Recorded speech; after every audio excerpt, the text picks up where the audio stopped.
ఛత్రపతి శివాజీ అంటే జనాలకు ఎందుకంత పిచ్చి? ఆయనది ఒక బెబ్బులి లాంటి జన్మ. ఒక స్త్రీ ఒక పురుషుణ్ణి ఎలా ధీశాలిగా తయారు చేస్తుందో అనే దానికి ఛత్రపతి శివాజీ ఒక నిలువెత్తు సాక్ష్యం అన్నమాట. సో ఆయన హిందూ స్వాభిమానత గురించే పోరాడలేదు, భారతీయ ఔన్నత్యం గురించి పోరాడారనమాట.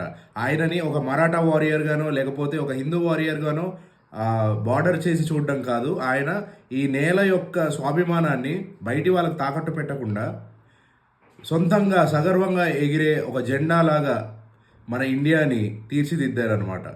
ఆయన చెప్పిందల్లా ఒకటే, నా మతం జోలికి వస్తే మాత్రం నేను చీల్చి చెండాడుతాను అని చెప్పి.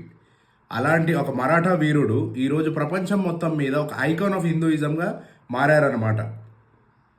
మనం చూసుకున్నట్లయితే ఎక్కడైనా సరే ఒక లీడరు పలానా సిచ్యువేషన్లో ఫ్యామిలీ గురించి కానీ లేకపోతే ఏదైనా ప్రేలాపన గురించి కానీ ఆయనను ఎలాగైనా టెంప్ట్ చేసి ఆయనని కిందికి వేసేస్తారనమాట.